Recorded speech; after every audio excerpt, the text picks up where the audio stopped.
Episode 24. This is Jim Palmer, the Dream Business Coach. You're listening to the Small Business Puzzle Podcast with Michael and Teresa. Struggling to get your business online? You've come to the right place. Welcome to the Small Business Puzzle Podcast. Now, here's your hosts, Michael and Teresa Blaze.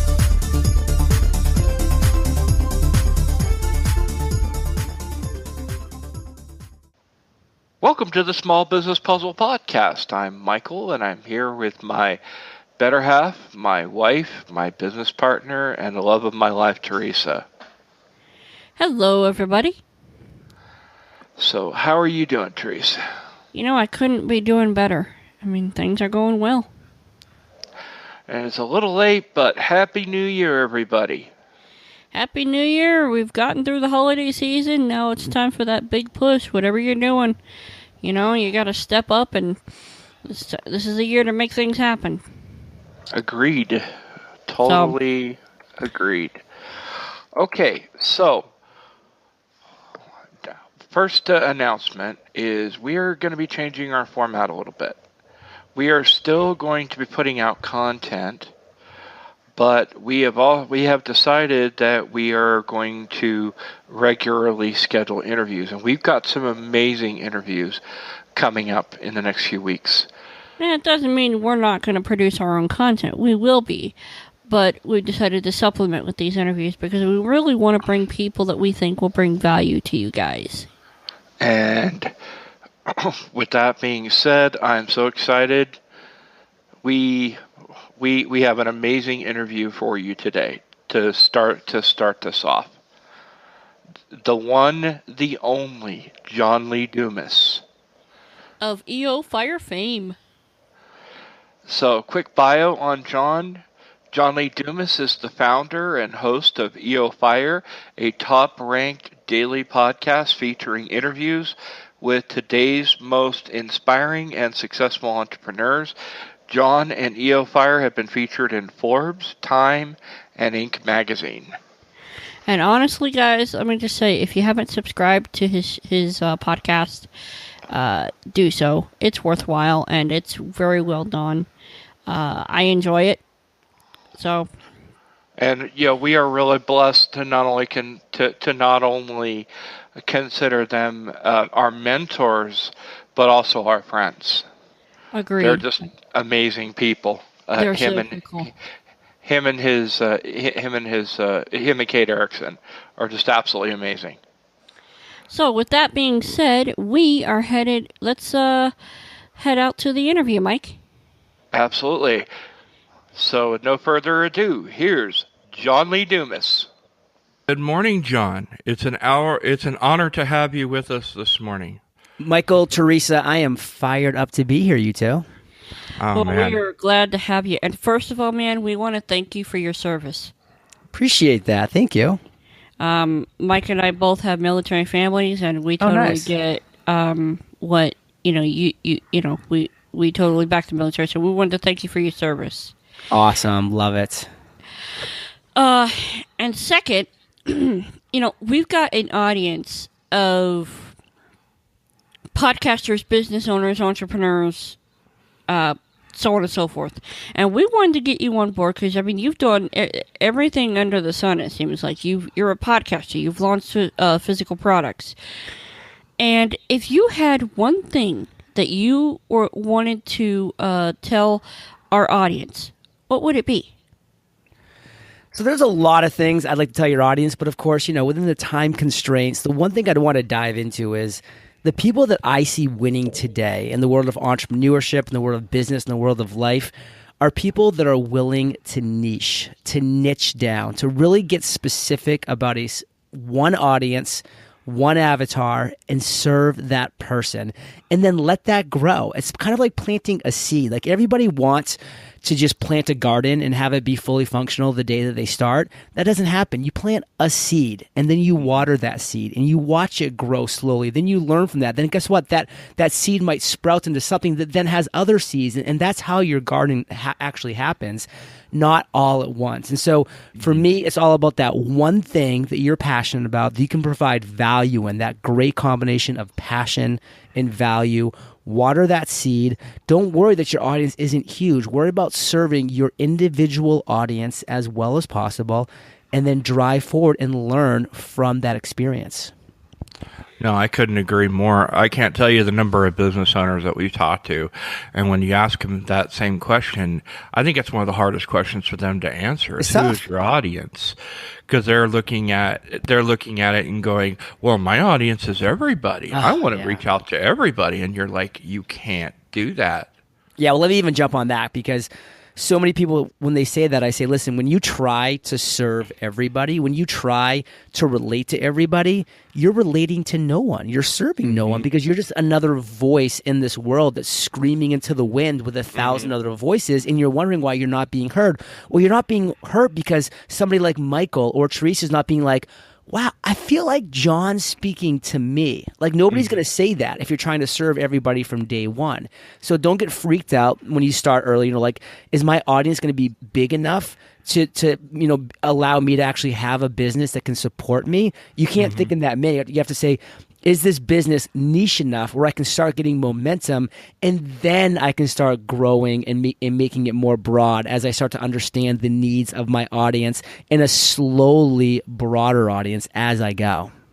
And how do you, it's one thing to say niche down, but then the pushback becomes, okay, John, that's great, but how do I do that? That's exactly the one-on-one conversation. So a lot of people want to do everything where they scale, they leverage, they just have this mindset that, I don't want to do anything that's that time for dollars. That's kind of a big phrase that we've had over the past 3 or 4 years. Like, I don't want to do anything that's time for dollars. Well, I hate to break it to you, but if you want to get to the place where you're not doing time for dollars, exchanging that, you have to start by exchanging time for dollars, by doing that one-on-one, by having the one-on-one conversations with people, and then finding those individuals who are your avatar by saying, hey, I had 10 conversations today, 9 people, maybe 3 or 4 years down the road, I might be able to serve them in some capacity, but I'm not there yet. There was one person I talked to today in that one-on-one conversation that I know is my avatar, that I know is my perfect listener, my perfect reader for my blog, viewer for my video cast, whatever that might be.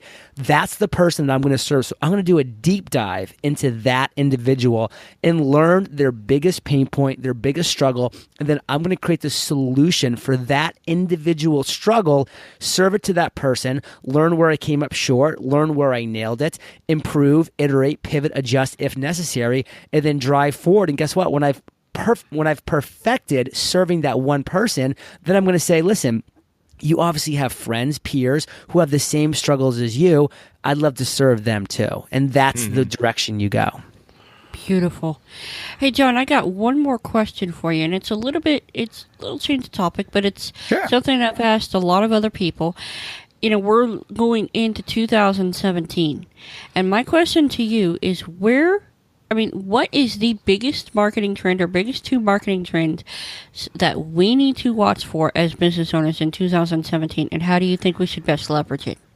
Okay, so I think the biggest thing right now that we're speaking in early 2017, and I honestly think this trend is going to continue, is Facebook and Instagram Live.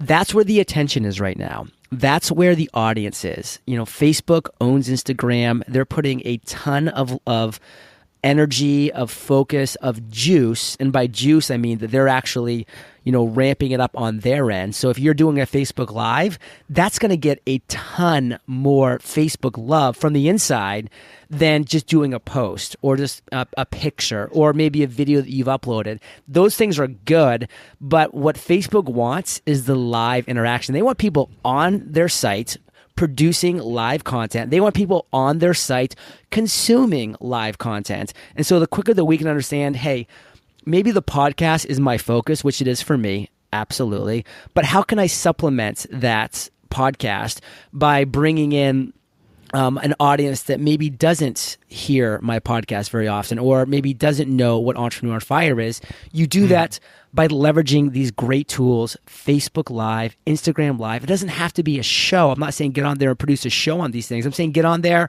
and just say, hey guys, hope you've been well. I'm going to answer one question today on a topic that, is relevant to my audience and my podcast, and hope you have a great day. Get on, get off. Live video is huge right now, and it's only going to trend bigger in 2017. Are you still thinking Snapchat is going to continue to grow? I like Snapchat. Snapchat's a great medium.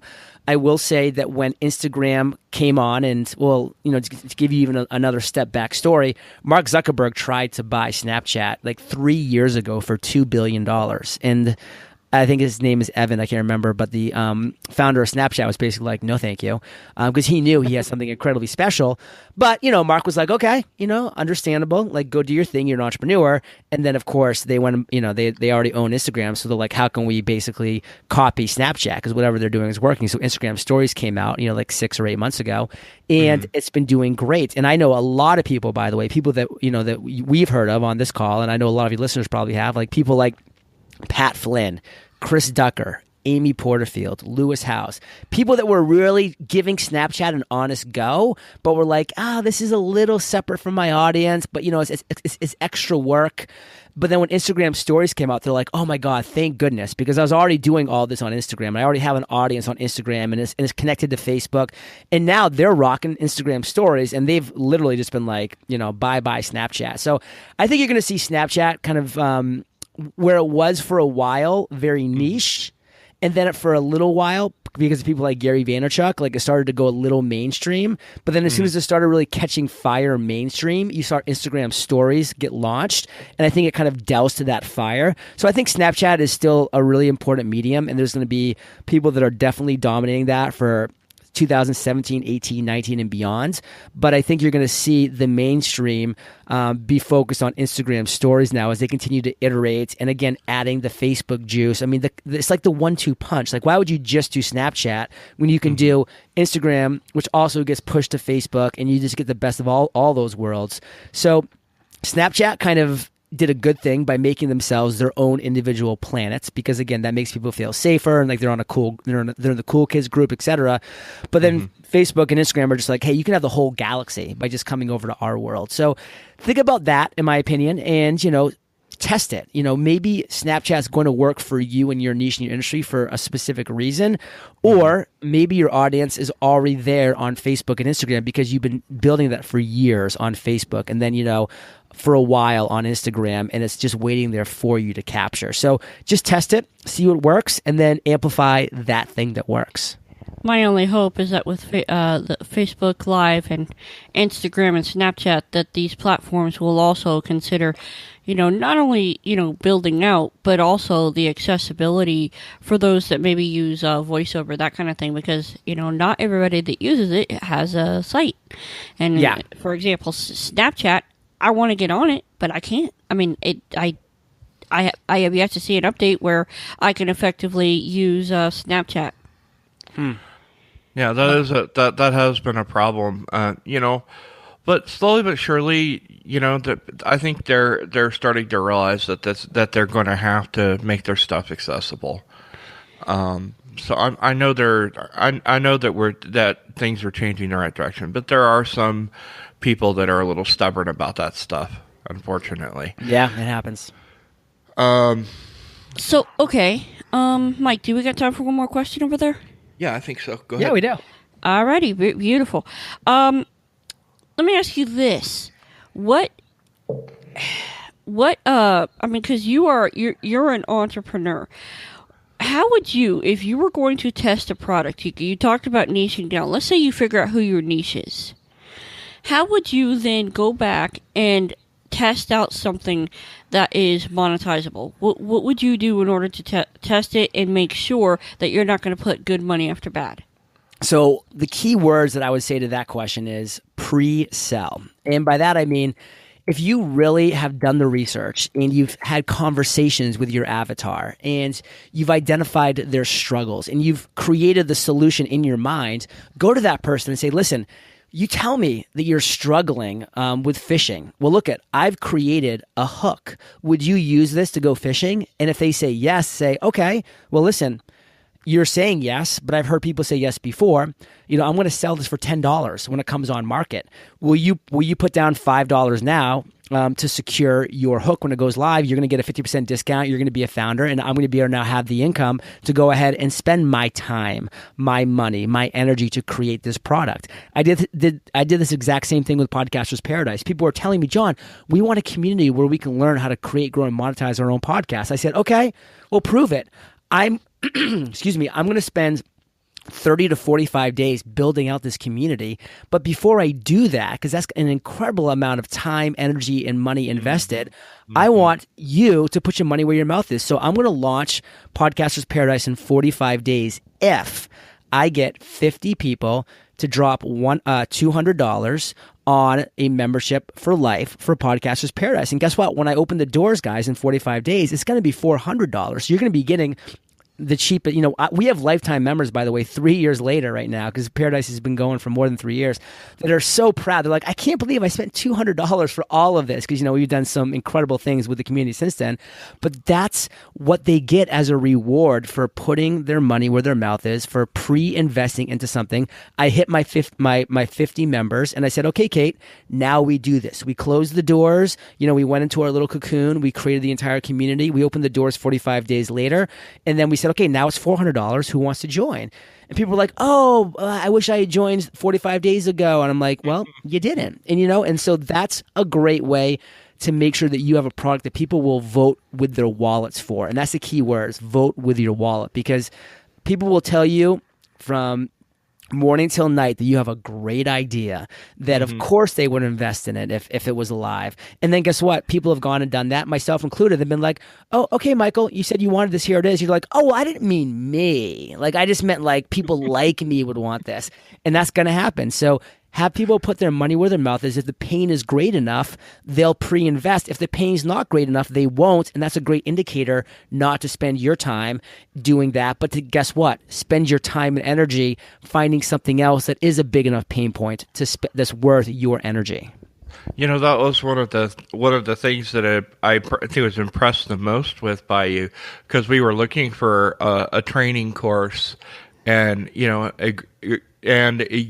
came along, and it was like, wow, this is affordable. Yeah. I mean, we spent a lot more than $200. We spent $1,000. Yeah.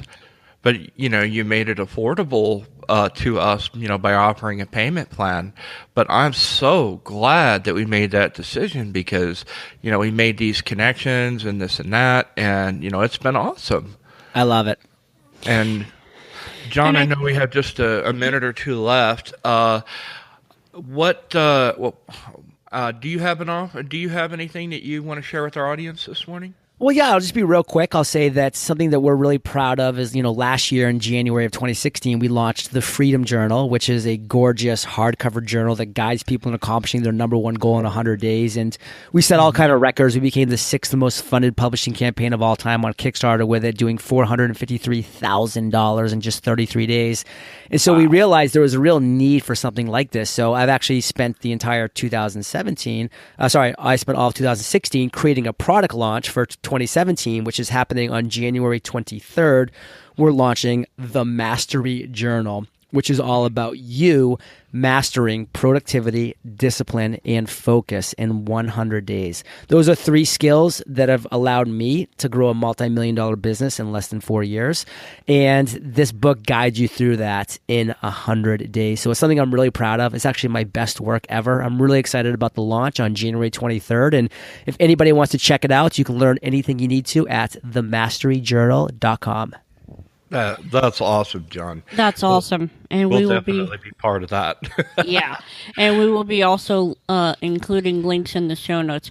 Well, hey, John, it's been a pleasure having you on board. Hey, guys, seriously,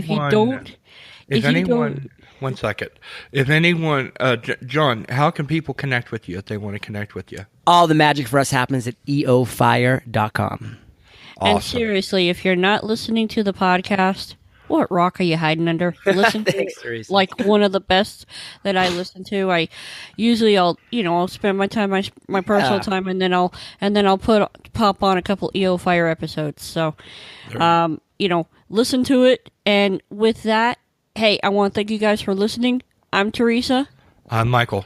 And this has been the Small Business Puzzle Podcast. Have an awesome day. You've been listening to the Small Business Puzzle Podcast. To catch all our past shows, visit sbppodcast.com.